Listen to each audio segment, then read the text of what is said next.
Así inicia Es Noticia, Noticia en Profundidad. Qué placer estar de nuevo con ustedes. Les saluda Tatiana Pérez desde nuestra sede central en Caracas, en Venezuela. A partir de este momento, en la próxima hora, 3 temas son noticia. Los vemos en titulares. El primero de ellos es Noticia Venezuela. ¿Qué hay detrás de la pretendida ayuda humanitaria que promueve Estados Unidos a través de la frontera con Colombia y Brasil? ¿Qué significa que la Cruz Roja Internacional, el 6CR, no acepte participar en este plan? Vamos a verlo, vamos a profundizar en ello. Segundo tema que es noticia, México. Este martes, el presidente Andrés Manuel López Obrador admitía que su país es una gran fosa común clandestina, un drama que se traduce en crisis humanitaria. ¿Cuál es el plan gubernamental para buscar a más de 40.000 desaparecidos? ¿Cuál, sin duda, la reacción de los familiares de esos desaparecidos? Profundizamos en ello. Tercer tema que es noticia, el Vaticano. El Papa Francisco admite el abuso sexual de sacerdotes contra monjas dentro de varias congregaciones alrededor del mundo. Las denuncias tienen varios años. Nos preguntamos, ¿por qué ahora se reconocen? Analizamos este tema, todos ellos aquí en Noticia, que así comienza. Bienvenidos, bienvenidas.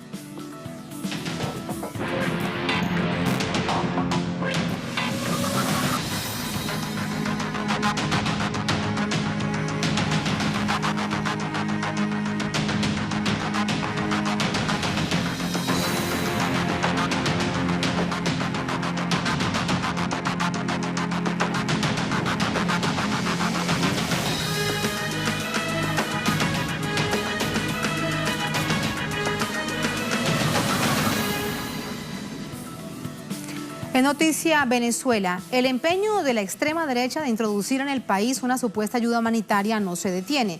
El presidente de la nación, Nicolás Maduro, califica la maniobra de inmoral, dado el asedio económico que sufre la nación, impulsada por los mismos sectores que piden la ayuda. Detalles a continuación.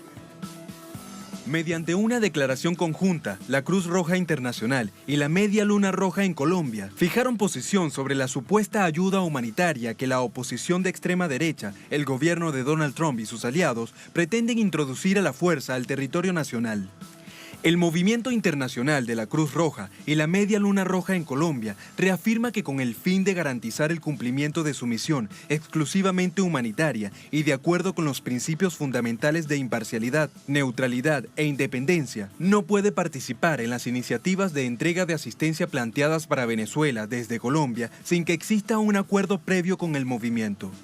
El presidente de la Cruz Roja venezolana, Mario Enrique Villarroel, mantiene la misma postura. Es necesario que el gobierno legítimo solicite su intervención para colaborar en la entrega de una ayuda humanitaria. La Cruz Roja venezolana va a actuar en la medida que le sea solicitado y que ingrese la ayuda humanitaria en la preparación y distribución de la ayuda humanitaria. Una vez que nos sea entregada, nosotros vamos a trabajar, es nuestro deber y estamos capacitados para ello. El presidente Nicolás Maduro catalogó la pretendida ayuda humanitaria como una gran hipocresía luego del asedio económico al que ha sido sometido el país. Una jugada macabra. Nos bloquean miles de millones de dólares en el mundo. Nos persiguen las cuentas bancarias en el mundo. Y después dicen que quieren mandar 2 camioncitos con 4 peroles. ¿Por qué no mandaron ayuda humanitaria a nuestro hermano pueblo de Puerto Rico y lo dejaron allá abandonado después del huracán?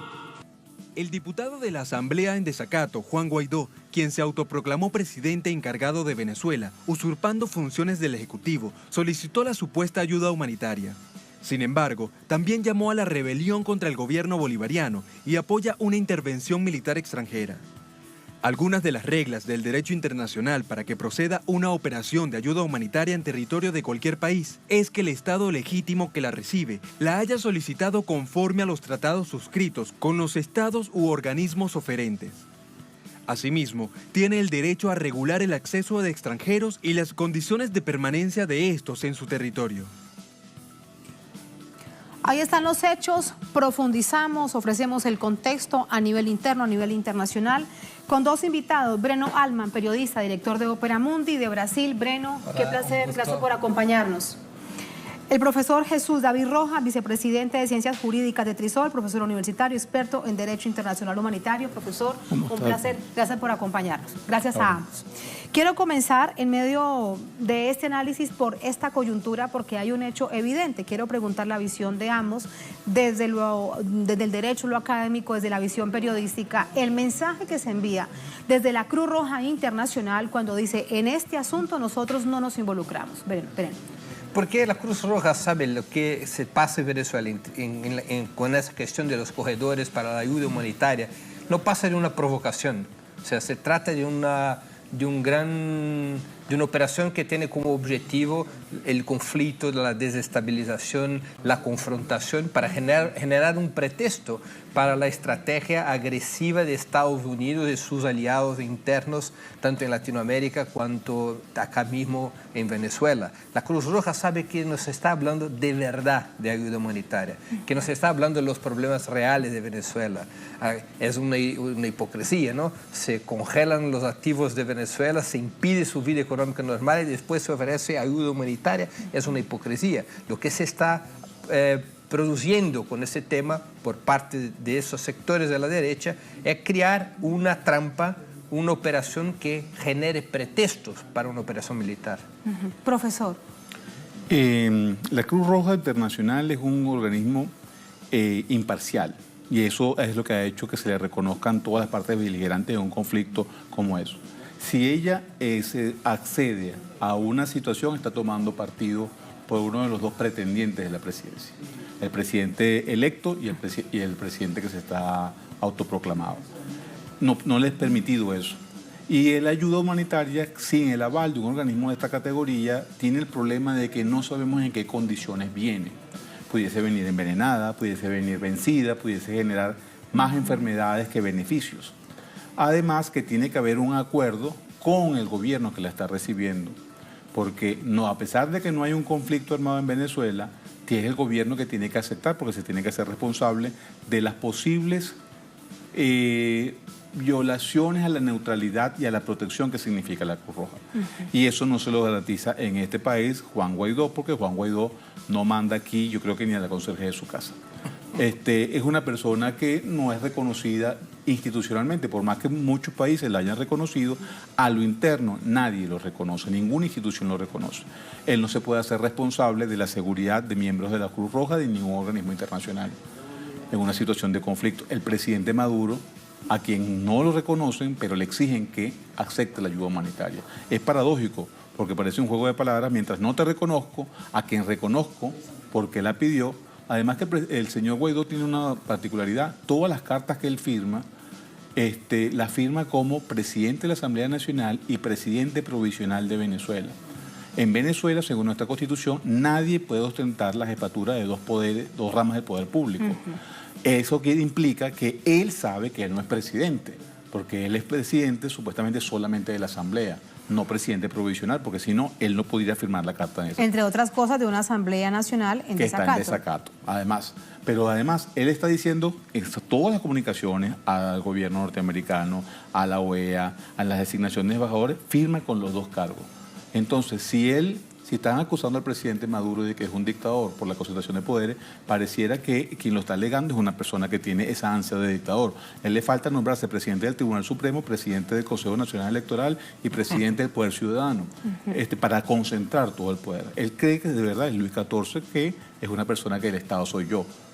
Él no sigue a nadie. Además que nadie lo ha juramentado. Según la ley de juramentos de Venezuela de los años 40, vigente, a uno lo tiene, para antes de asumir un cargo, tiene que ser juramentado por un funcionario público de cumplir y hacer cumplir la Constitución y las leyes.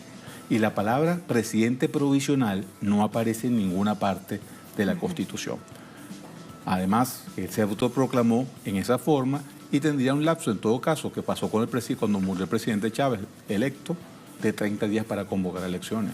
Pero resulta que la Unión Europea le exige al presidente Maduro que convoque elecciones, no se lo exige a Juan Guaidó, que es el que supuestamente... Sí, realmente parece un juego de palabras y es una verdadera contradicción. Lógica, y que la gente que está fuera del país puede que no lo conozca, pero la gente que está dentro del país, por eso no lo obedece. Y por eso el prestigio de la Cruz Roja Internacional, que en Venezuela existe, la Cruz Roja venezolana existe desde 1897, no es un cualquier organismo. El principio rector es protección a los civiles, imparcialidad y ayuda humanitaria para todas las partes involucradas. Aquí no hay parte involucrada, hay una persona que se autoproclamó. Ahora, Breno, si revisamos el panorama internacional de los últimos 10, 20 años, en las últimas 2 décadas, ¿qué experiencia deja esa presunta ayuda humanitaria cuando intenta ser de manera específica manipulada por el gobierno de los Estados Unidos? Por el Estado, porque han sido distintos gobiernos. Tenemos un caso muy ejemplar de eso en términos internacionales, que fue lo que se pasó con Libia. Acordémonos que el tema de los ataques a Libia tenía como justificativa la ayuda humanitaria. Todos los bombardeos, la operación de la OTAN, todos los ataques contra Libia tenía como justificativa la ayuda humanitaria, que supuestamente el entonces dirigente de Libia, el coronel Gaddafi, no la dejaba ingresar en el país. Entonces, bajo ese tema de la ayuda humanitaria hay mucha operación estratégica de guerra. Y los Estados Unidos, en particular, después de los años 90, después de la Guerra Fría, después de la caída de la Unión Soviética, han manipulado mucho más que en cualquier otro momento de su historia el tema humanitario para construir una estrategia de intervención. Porque el derecho internacional, la Carta de las Naciones Unidas, no permiten a un país que imponga a otro la derrocada o el establecimiento de un gobierno. No permite a los países que impongan por la fuerza, por la intervención, un cambio de las situaciones internas. El principio central de la Carta de las Naciones Unidas es la autodeterminación de los pueblos de las naciones. Entonces, para burlar ese principio, ¿qué hace Estados Unidos y sus aliados? Bueno, el tema humanitario. No estamos acá para imponer un gobierno, no estamos acá para interferir en una situación interna, estamos acá para defender una ayuda humanitaria a los que sufren. Primero generan los sufrimientos, porque ¿de dónde viene el sufrimiento? El sufrimiento viene que Venezuela no puede tener una vida económica normal. Y esa vida económica normal no la puede tener porque hay las sanciones, porque hay el bloqueo económico y ahora porque hay el absurdo congelamiento de los activos de PDVSA y su transferencia en un acto de piratería internacional inédito, ni siquiera contra Irán Estados Unidos hizo eso, que es transferir los activos congelados para un supuesto presidente provisional. Eso es un crimen de piratería que no hay, el profesor sabe de eso mucho más que yo, no creo que haya un parangón en la historia de una operación de ese tipo, ¿no? Entonces, eso genera ese lío, esas dificultades económicas de Venezuela, generan esas dificultades para después ofertar ayuda humanitaria y bajo la bandera de ayuda humanitaria... El verdugo luego se presenta como El Salvador. Claro, preséntanse como El Salvador y presentan el gobierno de Venezuela como un obstáculo a que se resuelvan los problemas del pueblo. Y bajo esa bandera de la ayuda humanitaria se organiza una intervención militar. Es de eso que se trata. Esa es la trampa que está por detrás de esa Esa es la alerta a nivel interno particularmente que plantea el gobierno y a nivel internacional distintos voceros. Ahora, con toda rigurosidad, con absoluta seriedad les quiero preguntar lo siguiente, porque cada que se genera una polémica, un planteamiento sobre una posible intervención militar en Venezuela, quienes nos ven, quienes nos escuchan, se preocuparán demasiado, genera zozobra, por eso lo planteo de la siguiente manera. En caso tal de que, tal como se ha visto por lo que dice el diputado Guaidó, que esta ayuda humanitaria entrará o por Brasil o por Colombia y por una nación caribeña, ¿cómo realmente se percibe si el gobierno no lo va a permitir? ¿Como una provocación? ¿Y esto qué implicaciones tendría? Bueno, el gobierno venezolano y el presidente Maduro ya lo anunció, no va a dejar de entrar la ayuda humanitaria. Para hacer eso, quien lo va a evitar es las Fuerzas Armadas. Porque usted no me puede imponer unas migajas a cuenta para tomarse la foto. Eso es lo que está haciendo Donald Trump. Él cree que esto es una película de Hollywood. No es una película de Hollywood.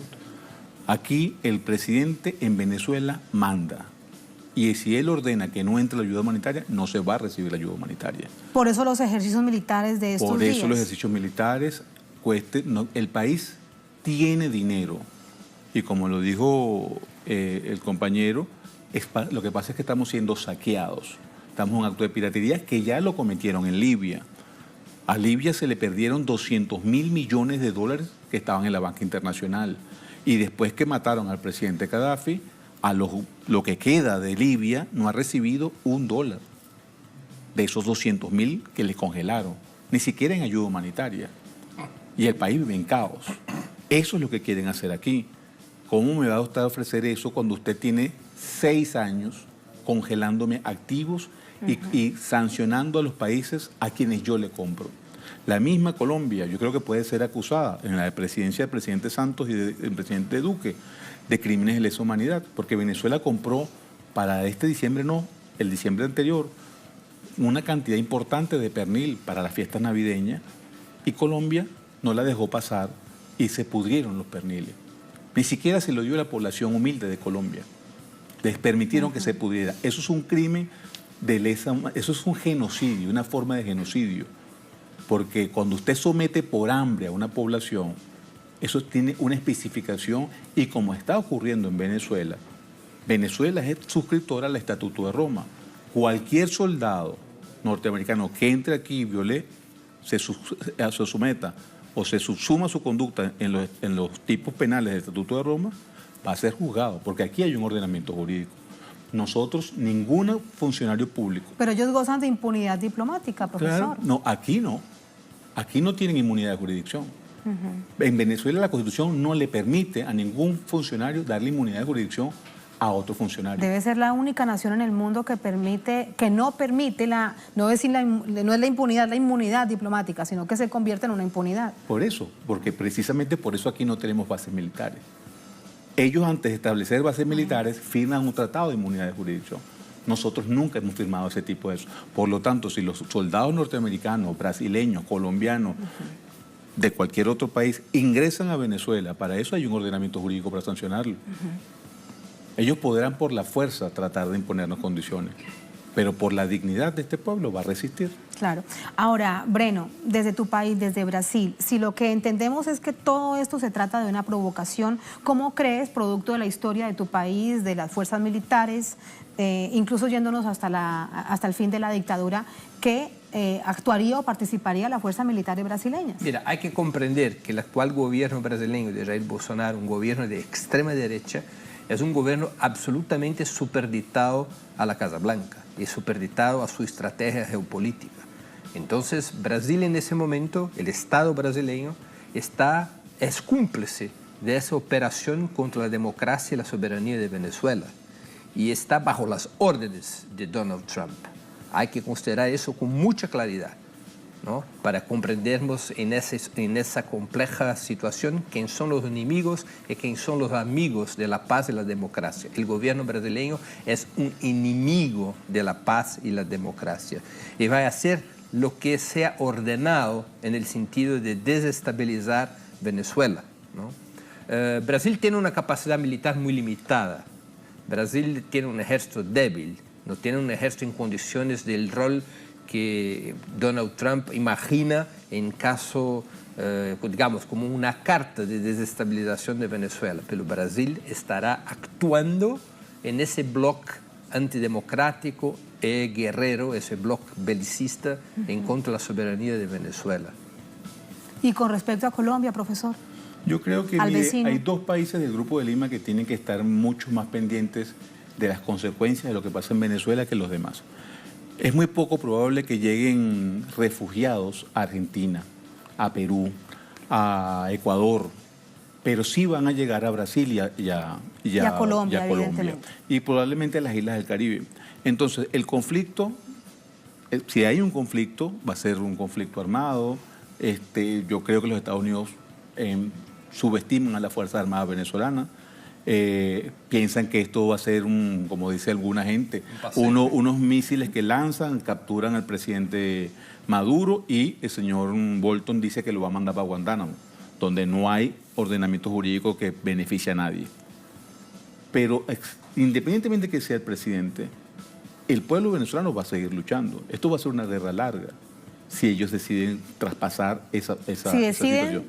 podrán saber cómo comienza, pero jamás su desarrollo ni cómo termina. No van a saber cómo termina, porque eso va a generar un conflicto en toda la parte norte de Sudamérica y probablemente se le va a convertir en un Vietnam, como ocurrió con Vietnam. Cuando hubo conflicto con Vietnam, el conflicto no se circunscribió a Vietnam, fue a Laos, fue a Camboya, fue un conflicto regional, que además va a generar problemas de alimentación, de subsistencia, de servicios públicos en los países circunvecinos.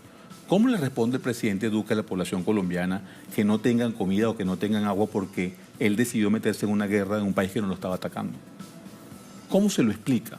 Mientras, si en tiempos de paz han habido, entre el año pasado y una cantidad de muertos en líderes sociales y de defensores de derechos humanos... Hoy fue asesinado uno. Que él supuestamente está defendiendo aquí. ¿Cómo lo explica? ¿Cómo explica el señor Bolsonaro, que ahora yo no sé si fue por eso, ahora vive hospitalizado? Desde la campaña electoral es más el tiempo que está hospitalizado que el tiempo que está en campaña. Lo peligroso es que el vicepresidente es un ex militar también guerrerista. Entonces, hay situaciones, y la vicepresidenta de Colombia también es una persona de posición guerrerista, pero no miden las consecuencias.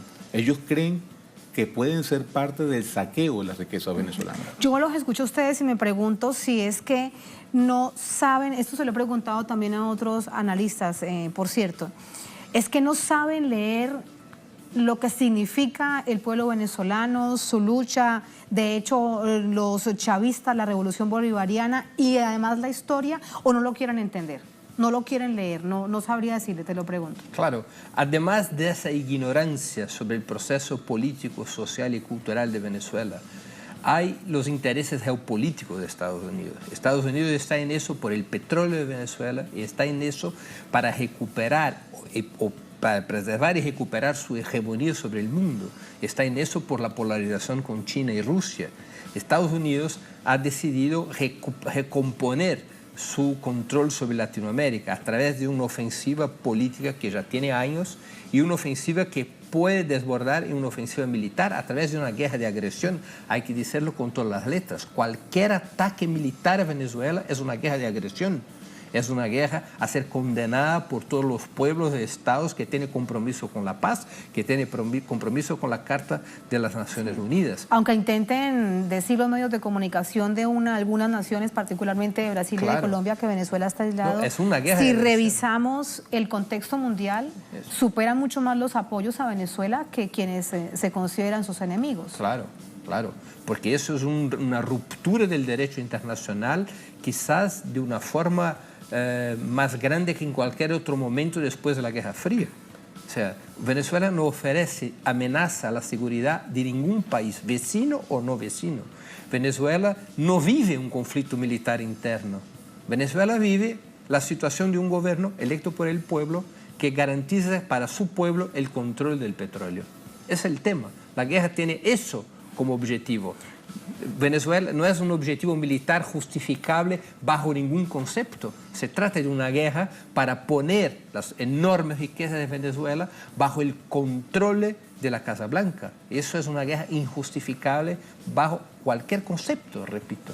Claro, estamos a punto de despedir, pero no quiero dejar de preguntarles acerca del diálogo que promueve el Grupo de Contacto. Algunas naciones de Europa, particularmente en América Latina, Uruguay y México. Próximamente habrá una reunión, previamente hay una serie de encuentros. El diputado Guaidó dice que no hay ningún tipo de diálogo. Evidentemente la Casa Blanca sabemos que no lo hará. ¿Qué perspectivas entonces le ven ustedes a este diálogo en el que el gobierno de Venezuela dice, por supuesto, que allí estaremos si es el camino real para el pueblo venezolano? Creo que Venezuela va a realizar todas las estrategias necesarias para demostrar que no es el agresor.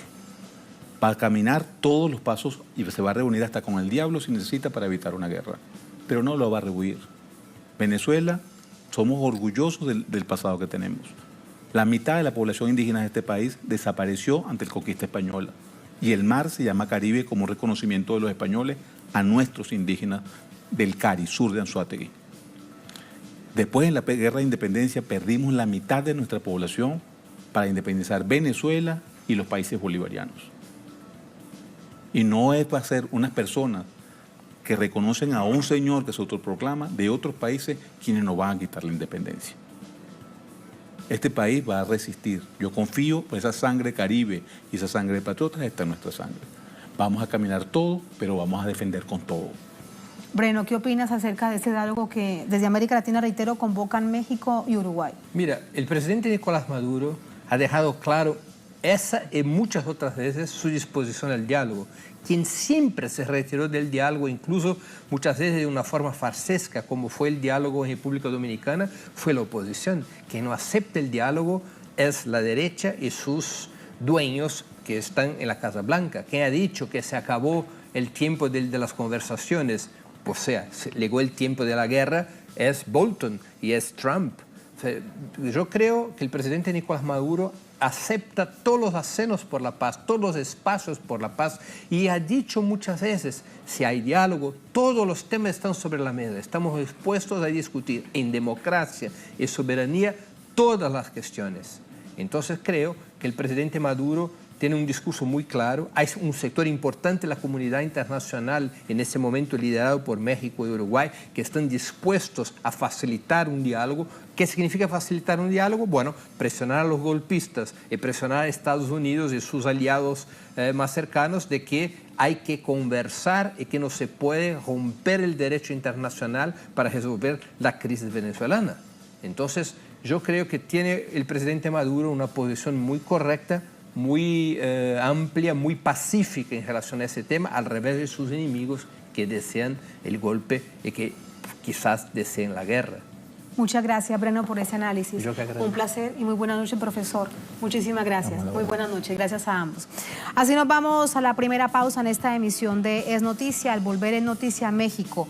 Este martes, el presidente Andrés Manuel López Obrador admitía que su país es una gran fosa común clandestina, un drama que se traduce realmente en crisis humanitaria. Nos preguntamos, ¿cuál es el plan gubernamental para buscar a más de 40.000 personas desaparecidas? ¿Cuál es la reacción de los familiares de los desaparecidos que las buscan los propios medios? Vamos a regresar con información y con análisis aquí en Es Noticia.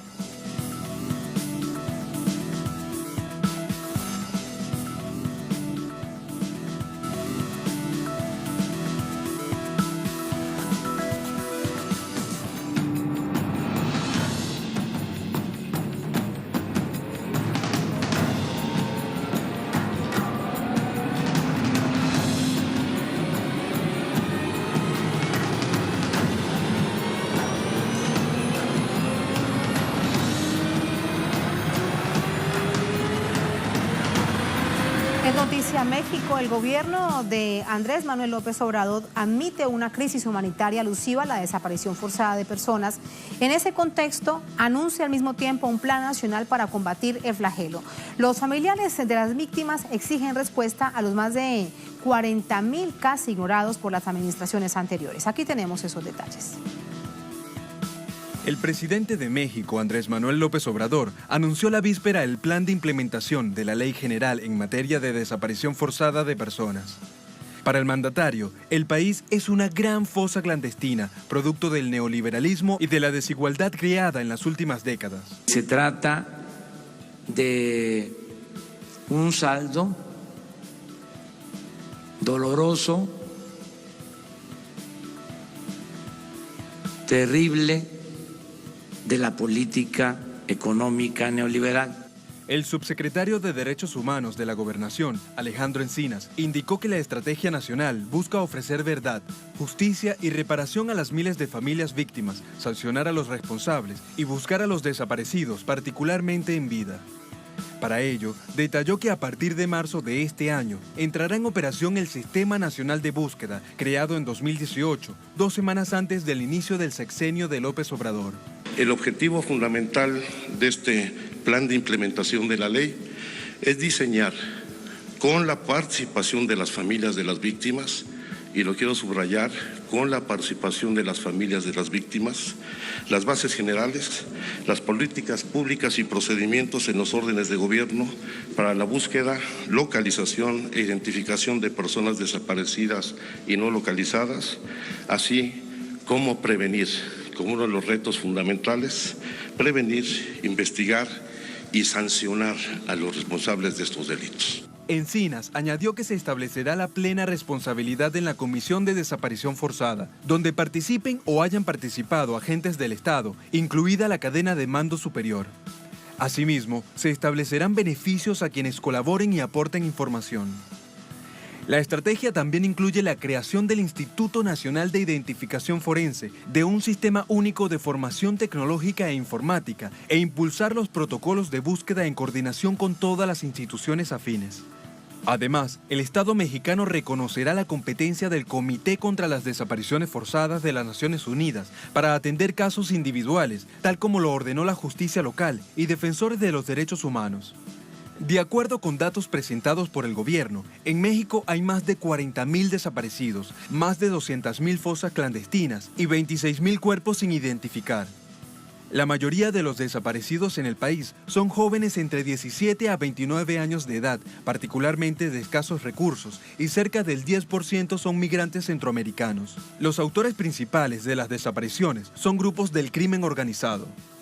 Entre tanto, los familiares de las víctimas no dan tregua en exigencia de verdad y justicia.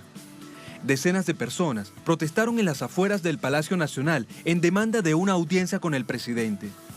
Los familiares se manifestaron esperanzados con el programa presentado por el gobierno, en tanto consideran que la actual administración muestra mayor disposición para atender sus demandas, diferente a las anteriores. Se trata de una deuda sin duda histórica, por lo menos en las últimas 3 décadas, de verdad, de justicia, de reparación. Hechos que vamos a conversar con una experta en el asunto, Ana Esther Ceseña, analista internacional del Instituto de Investigaciones Económicas de la Universidad Nacional Autónoma de México, directora del Observatorio Latinoamericano de Geopolítica. Ana Esther, qué placer, gracias por acompañarnos. Bienvenida siempre a Telesur y a Noticia. ¿Cómo estás? Muy bien, Tatiana, gracias. Muy contenta de estar en Venezuela. Muchísimas gracias. Y quiero comenzar ese análisis por el reconocimiento del presidente. Un gobierno admite que su país es una gran fosa clandestina, evidentemente ilegal, con todo lo que eso implica. ¿Qué mensaje le está enviando a su nación? Bueno, el reconocimiento es importantísimo, porque llevamos muchos años de catástrofe humanitaria en México, realmente catástrofe, no solo crisis, y ni siquiera se podían reconocer ni muertos ni desaparecidos. Las fosas clandestinas incluso se abrían y a nadie le importaba, como además ya lo que tienen esas fosas en muchos de los casos son pedazos de personas, no personas completas. Entonces era tan difícil también la averiguación. O sea, llevamos muchos años de un sufrimiento callado de la gente afectada, de las familias de las víctimas, en total impunidad. Ese es un dato fundamental. Era una impunidad que con poco que se haga ya hace una diferencia, pero esto me parece que es un paso que no es tan poquito, que es importante. Es un gobierno que reconoce el problema estructural en el país. Así es, y bueno, lo deseable es que realmente incorpore a todos estos familiares de las víctimas que se han organizado justamente para buscar a los desaparecidos durante todo este tiempo cuando nadie más hacía eso, ¿no? Entonces ellos tenían un hecho muy conmovedor, entre otras cosas, ver las imágenes de familiares, madres, padres, hermanos, hijos, etcétera, buscando por información que entregaban unos u otros, encontrando además fosas comunes en las que no sabían si estaban allí sus seres queridos o no, pero las encontraban. Imagínate estar revisando fosas, cadáveres, pensando que ahí está tu hija, ¿no? Tu hija de 15 años que se lleva, en fin, cosas así realmente muy desgarradoras, pero además en total soledad casi, o sea, la sociedad los acompañaba de algún modo, pero en realidad eran ellos los que se estaban movilizando, ningún tipo de autoridad apoyaba eso, al contrario, obstaculizaban. Entonces yo creo que ahora sí es un paso muy importante en En el reconocimiento de la situación, o sea, realmente sí tenemos una situación de catástrofe humanitaria donde hay víctimas, que incluso desaparecidos que pueden estar vivos, no necesariamente están muertos, ¿no? Entonces, ¿dónde están? Hay que buscarlos, hay que ubicar, no sé, recuperar su condición. Yo pienso que este reconocimiento, digamos que da un paso adelante en la reconstrucción del Estado de Derecho, que eso es algo que teníamos perdido, y perder el Estado de Derecho es muy fuerte. O sea, cuando uno vive en esa situación, no tienes a dónde voltear, no tienes dónde pedir apoyo, la justicia deja de existir, ¿no? Es decir, esto que está pasando en el capitalismo contemporáneo, que de repente se borran todas las reglas jurídicas y aquellos que tienen la fuerza se lanzan a hacer lo que quieren hacer, sí, sin importar el... Se rompen las normas, se fractura el derecho internacional, parece la ley de la selva desde la visión de esos países, ¿no? Evidentemente. Ahora, ¿cómo ves no solamente este paso cuando el presidente López Obrador habla precisamente de la democracia, de la paz, de la tranquilidad para la población? Es un mensaje que envía hacia adentro de México, también hacia afuera en América Latina, particularmente con el caso venezolano.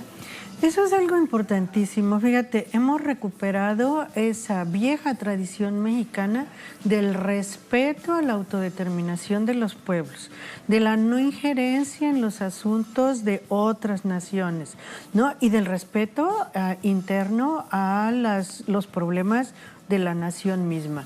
Y ahí yo hago un contraste importante, ¿no? México en catástrofe civilizatoria y todavía no nos mandan ayuda humanitaria. Y Venezuela, que está, bueno, yo estoy hoy aquí en Venezuela, llegué hace 2 días y esperaba realmente encontrarme con todas las noticias internacionales, encontrarme acá una situación. ¿Qué te imaginabas? ¿Cómo lo percibías? Desesperada, un poco, digamos, muy tensa, ¿no? Sentir la calle, el ambiente así, muy tenso, muy incómodo, muy desesperado. Y la verdad, ¿sabes qué? Me encuentro en una plaza, músicos y gente bailando. Al lado había un mercado, que eso me sorprendió muchísimo, un mercado en la calle, nosotros llamamos mercado sobre ruedas, carne, pollo, verduras de diferentes tipos. Y yo decía, pues no, que no había comida, es decir, no que no había disponibilidad. Sí. O sea, la matriz de la hambruna. El problema de aquí es de otro tipo, ¿no? Esa idea de el venezolano está desvalido y tenemos que llegar a salvarlo, que es la que se ha manejado ahora con esta idea de la ayuda humanitaria, no existe. Eso es ficticio, realmente es una Sí, hay dificultades económicas, evidentemente, pero por el bloqueo.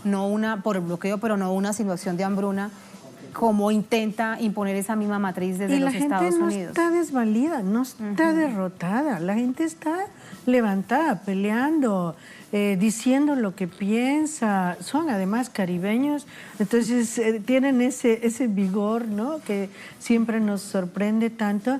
Pero si tú tienes una crisis humanitaria, la gente no está así. Mira, en México realmente lo que tú sentías en la sociedad hasta hace poco tiempo, ahora estamos en un periodo en el que es difícil hacer un balance todavía, ¿no? Sí, 2 meses del gobierno de AMLO. Sí, pero todo el gobierno que hubo de Peña Nieto hasta el momento final, realmente tú veías a la gente desesperanzada, o sea, peleando, pero peleando, yo diría, con menos energías de las que acostumbra el pueblo mexicano, ¿no? Porque nos habían ido liquidando todas las esperanzas, todas las posibilidades. Donde quiera encontrabas pared, encontrabas imposibilidad. Tal vez, ¿no? Por eso, profesora Ana Esther, ¿será que las movilizaciones que tenían picos luego se desmovilizaban? También había represión fuerte, ¿no? O sea, bastante represión, persecución. persecución de diferentes tipos. O sea, después de una movilización, por ejemplo, la que hubo con los 43, que fue impresionante. Hacía mucho tiempo que la sociedad mexicana no se movilizaba así. Pero bueno, después empiezan a pegar por un lado, por el otro. Hay pequeñas masacres, más grandes, persecuciones, desaparecidos. Ahí crecen los desaparecidos. Y entonces eso también tiende a desmovilizar. Y además cuando te movilizas, exiges a un Estado que te resuelva el problema, que te dé respuesta, y no hay nunca respuesta. O sea, fue una política de, digamos, falta de interlocutor. Lo que nos cancelaron fue el interlocutor. Y hablarle al viento, hablarle a la pared es algo muy complicado. Cuando tú hablas, exiges, este Estado tiene que cumplir porque la Constitución nos ampara, lo que sea, y el Estado nunca responde, ni siquiera te voltea a ver. Bueno, llega el momento en que la gente también tiene que empezar a pensar en otro tipo de cosas. Claro, hay un contexto geopolítico no solamente global, sino a nivel internacional, que también ubica a México en el centro por estar al lado de los Estados Unidos. El presidente López Obrador mira hacia América Latina. En el caso venezolano es clarísimo, bien lo decías, el respeto a la soberanía, la autodeterminación de los pueblos, pero del otro lado, Estados Unidos hace solo 24 horas anuncia que envía más tropas, 3.750 a la frontera. Es decir, parece que enviara tropas a una zona de guerra. ¿Cómo pone a México esta situación? ¿Cómo pone a México en una situación muy difícil? Mira, incluso yo te diré que todo el proceso que ha ido ocurriendo en Venezuela, de acoso paulatino, multidimensional, por cierto, ¿no? Pero paulatino, en que se ha ido cerrando el cerco. Tú dices, bueno, ¿y no será el muro que están queriendo poner en México y esta tropa que viene a la frontera? ¿No será un signo de lo mismo? Pueden ser indicios también, porque yo veo que en América Latina hay dos países especialmente que en este momento, digamos, son como punto de quizá de conflicto, de amenaza, ¿no? De desafío para la política hegemónica, que son México y Venezuela. Venezuela mucho más en este momento. Venezuela por sus grandes riquezas, por su rebeldía, por mil razones, por su por posición, tomar un modelo propio, por su posición geoestratégica, también por muchas razones, ¿no? Y el proceso va mucho más avanzado, pero México de repente llegó y dijo cosas que no les gustaron, ¿no? López Obrador entró aceptando, me parece, mucha de la dinámica económica, porque también tenemos unos poderes fácticos establecidísimos en el país que no es fácil enfrentar, ¿no? Que son realmente los que marcan la regla, los que hasta ahora, bueno, todo el mundo dice que el presidente Peña Nieto no era quien gobernaba, obviamente no era, ¿no? Sino todos estos poderes que estaban detrás de él o delante de él realmente. Entonces, ¿cómo hace un presidente que llega en esas circunstancias para poder gobernar? Es complicadísimo.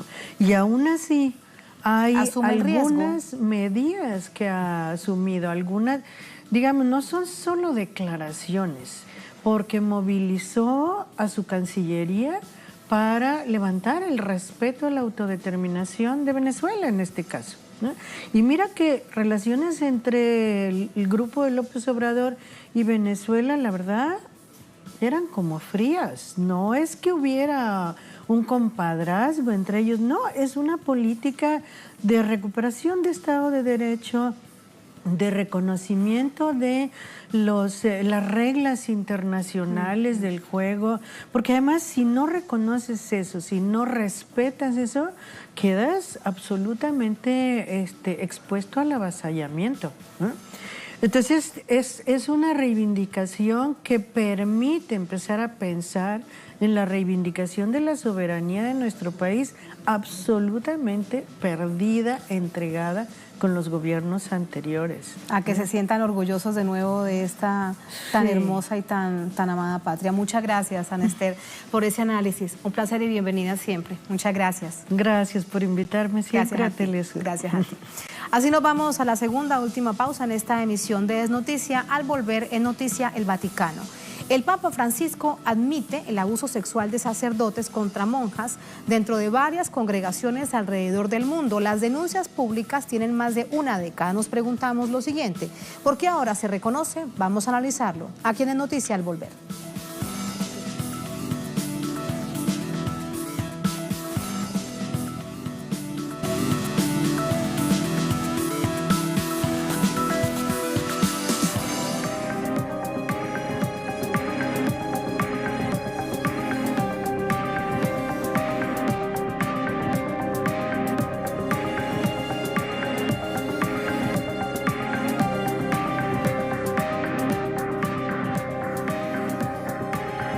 En Noticia, el Vaticano. De regreso de su visita histórica a los Emiratos Árabes, a Abu Dhabi, el Papa Francisco reconocía la existencia de delitos de abuso sexual de sacerdotes contra monjas, delitos que se suman a una larga lista de crímenes sexuales que no dejan de sorprender a la feligresía mundial. Detalles en el siguiente informe. El Papa Francisco ofreció una rueda de prensa mientras regresaba a Roma, luego de finalizar su visita a Emiratos Árabes. En medio de la ronda de preguntas y respuestas, una de ellas hizo referencia a los casos denunciados de abuso sexual contra monjas, hechos vinculados directamente a obispos y sacerdotes de la Iglesia Católica. Hubo sacerdotes y también obispos que hicieron eso. Creo que todavía está hecho, porque no es una cosa que una vez que te das cuenta que se acabó, siempre continúa. Algunos casos de abusos registrados desde principios del año 2000 fueron inéditos. Entre los principales, destaca la clausura de la Congregación de San Juan de Francia, en donde las monjas denunciaron abuso sexual, maltrato laboral y esclavitud. Una situación similar se registró en Chile en 2018, dentro de la Congregación Hermanas del Buen Samaritano. Después de denunciar los abusos sufridos en manos de sacerdotes, las monjas fueron expulsadas sin compensación. En Chile, estos escándalos de abuso se suman a los ya conocidos de miembros del clero contra menores de edad. Según registro de la Fiscalía de este país, al menos 158 personas fueron o son investigadas desde el año 2000 por sus presuntos vínculos en estos repudiados delitos. Las víctimas llegan a 200, de los cuales 170 son menores de edad. Hechos que, según el Papa Francisco, han llevado a la suspensión y expulsión de más clérigos a nivel mundial. Sin embargo, destacó que el proceso para acabar con estos crímenes de quienes utilizan a la Iglesia como escudo para cometerlos continúa. Ahí están los hechos, vamos de inmediato con el análisis. Para ello nos acompaña Juan Raúl Ferreira, analista internacional, con nosotros desde Montevideo, en Uruguay. Hola Juan Raúl, muy buenas noches, ¿cómo estás? Buenas noches, Tatiana, un gran gusto estar nuevamente en tu programa. Igualmente, gracias a ti. ¿Por qué, te pregunto de una vez, se reconoce en este momento? Es una denuncia que lleva décadas. ¿Será un asunto casual de una pregunta que le hace un periodista y el Papa entrega tantos detalles? ¿Cómo lo ves? Sí, yo generalmente tengo una tendencia a dudar de las casualidades, ¿no?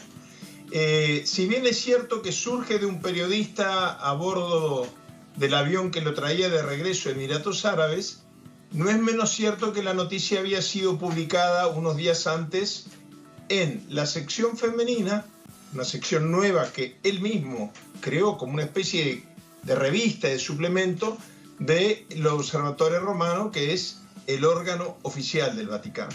Entonces yo quiero creer o me da la sensación de que no podemos descartar que haya sido una pregunta inducida. El Papa hace referencia, por primera vez en su mandato, a su antecesor, el Papa Benedicto XVI, diciendo que él había clausurado una congregación donde se daban estos abusos de clérigos y obispos contra monjas. No obstante lo cual, mirando un poco, uno recuerda que el Papa Benedicto XVI mandó archivar uno de los expedientes que ahora está siendo investigado, desarchivado por este Papa. Yo me pregunto ahora cuánto de este problema de los abusos a menores y de los abusos, ahora sabemos, a el otro sector vulnerable de la sociedad que se está reivindicando en el siglo XXI, que es la mujer, fueron ocultados durante el mandato de Benedicto XVI. ¿Y cuánto esto puede haber tenido que ver con esa sorpresiva noticia en aquel momento de que el Papa Benedicto XVI se retiraba un poco a cuarteles de invierno? Y por primera vez en la historia de la humanidad tenemos dos papas, un papa retirado y un papa en ejercicio. Juan Raúl, porque realmente, permíteme, para profundizar aún más en la gravedad del asunto, y es que no es solamente el abuso sexual, es que la denuncia es gravísima. Se habla de esclavitud sexual en varias congregaciones, es decir, sacerdotes, también obispos, miembros del clero, tenían a las monjas como esclavas sexuales. Sí, esclavas sexuales y además, como si eso fuera poco, abusos laborales, etcétera. Es decir, todo aquello que pone a la mujer en la sociedad contemporánea en una situación vulnerable, vejado de la manera más terrible. Ahora, yo creo que las declaraciones del Papa para lo que fue la denuncia fueron un poco tibias, ¿no? Porque él asimiló a la Iglesia con otras organizaciones humanas y dice, este es un problema que la humanidad viene acarreando y que está saliendo a luz en tiempos contemporáneos.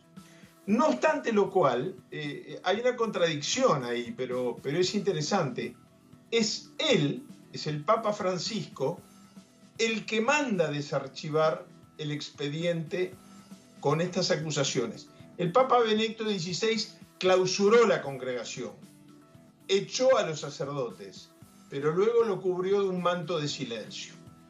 No es la primera vez que el Papa Francisco se ve enfrentado a errores en el manejo del tema. No obstante lo cual, ha habido cierta consecuencia en tomar medidas por primera vez. Recordemos el episodio de Chile. Él cuando visita Chile fue el viaje más desastroso del Papa, porque se le increpó que estaba encubriendo al obispo Barros, él lo siguió defendiendo y resulta que un mes después lo termina echando por abuso a menores. En Chile quedó demostrado que lo que había habido era toda una campaña orquestada para engañarlo. En este caso yo no sé si no estamos ante una situación similar. Lo que hace más grave la situación. Al Papa Francisco le ha tocado un pontificado muy difícil, muy difícil. Yo me alegro de la noticia de las sanciones, me alegro de la noticia de que haya desarchivado los documentos, pero me preocupa que sigue dentro del Vaticano enquistada una estructura de ocultamiento, que quizás fue la razón por la cual se fue Benedicto XVI, pero que el Papa Francisco no ha logrado desarticular del todo. Lo hizo en Chile, donde pidió la renuncia de los 21 obispos en Chile, pero además echó mucha gente de la estructura del Vaticano, especialmente de la Congregación de la Doctrina y la Fe, que es la que tiene que velar por estos temas. Pero creo que se está topando con la dificultad de un centro de poder muy fuerte dentro de la Iglesia Católica. Yo solamente, Tatiana, un pequeño recuerdo personal, no de analista internacional. Cuando yo muy joven estudiaba en Estados Unidos, el luego Papa Benedicto, el cardenal Ratzinger, visitaba Estados Unidos y decía sistemáticamente que las denuncias de abuso sexual eran una campaña infame contra la Iglesia. Yo mismo de muchacho alguna vez participé de alguna manifestación con los carteles repudiando la presencia de Ratzinger. Entonces, creo que el Papa Ratzinger, cuando esto iba a tomar luz, iba a tomar estado público, clausuró la congregación, archivó el expediente y pasó a retiro. Creo que el Papa Francisco por lo menos ha tenido la humildad de conocer sus equivocaciones. Después del gravísimo error de Chile de hacerle caso a quien no debió, llamó a las víctimas a pedirles perdón y le exigió responsabilidad a la totalidad. Y ahora Juan Raúl, él dice, tenemos la voluntad para continuar en las investigaciones, y eso también es un asunto que llena de esperanza sin duda a las víctimas y a los feligreses que necesitan que haya realmente justicia, pero no de la justicia divina, sino de la justicia terrenal, de la justicia ordinaria. Pero creo... Sí, dime Juan Raúl, estamos a punto de despedir. Sí. Lo hemos perdido. Muchísimas gracias a Juan Raúl Ferreira, analista internacional, por habernos acompañado. Y se nos acaba el tiempo. Gracias a ustedes por habernos acompañado también. Recuerden que permanentemente aquí en Es Noticia hablamos de los temas centrales de la coyuntura, profundizamos en tanto no sea posible. Por supuesto, el tiempo a veces nos juega en contra. Gracias a todos. Otro hecho durante esta jornada fue noticia. Con eso los dejamos. Hasta mañana.